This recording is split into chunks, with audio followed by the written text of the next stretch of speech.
そしたら、風邪をひきかけた患者さんで、昨日お話しされた肺虚症の症状があり、胃腸の問題や動悸など、うちの症状はないのですが、脈が浮いておらず、脈図で言うと、中間に近い深さから打ち始めるのを感じ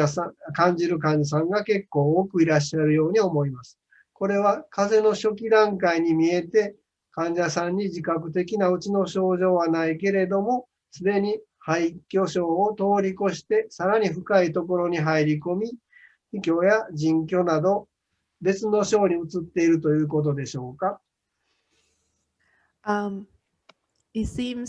I seem to see quite a few patients who is just catching a cold, having symptoms of the lung deficiency pattern that OS Sensei explained yesterday without internal symptoms such as digestive problems, palpitation, etc.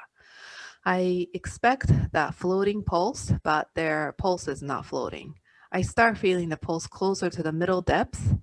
Does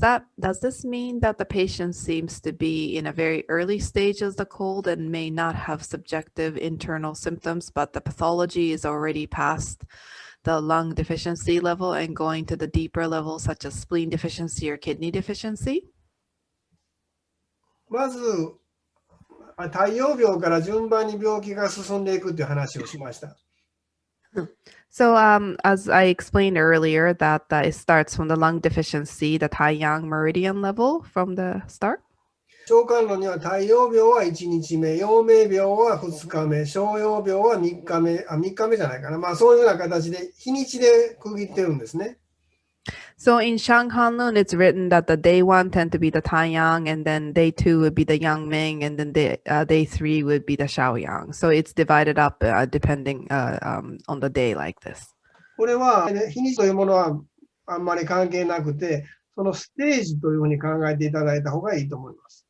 So rather than reading this as day 1, day 2, day 3, even though it's written that way, I want you to understand it more that this is just a numbering for the stage of disease. ですから、すみません、太陽病で何日もとどまっているケースもあるし、いきなり、はい、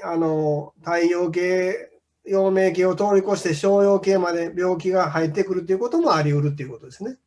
So I want you to understand that somebody can be in a stage of the Taiyang level for a few days or longer, or there might be somebody who gets the Taiyang and it goes immediately from the Yangming and then to Shaoyang level very quickly.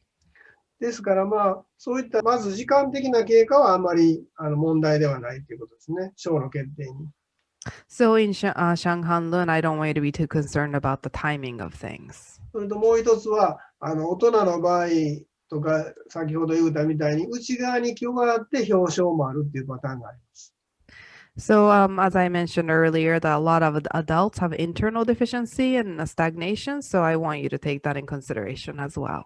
その場合は、表彰もあって、内側の虚があるわけですから、脈も浮いてて実していて、そして脈を抑えていくと虚しているっていうような脈を表していることが多いと思います。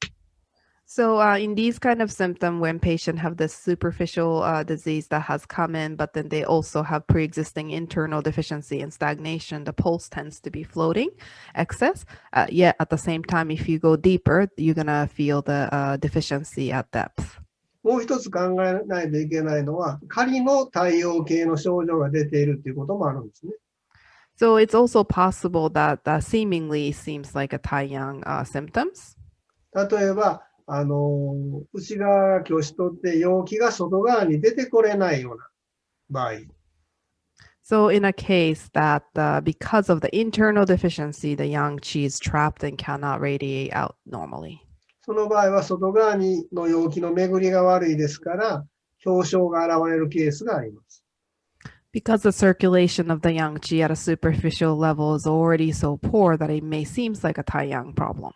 ところがこういう時は、病の実態がないので、脈に反映されていないこともあるわけですよね。So in these kind of symptoms, sometimes it's not captured in the pulse yet. ですから、そういった時は、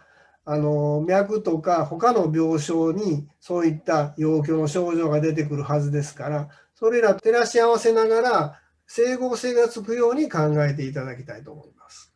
So in these kind of circumstances, you have to be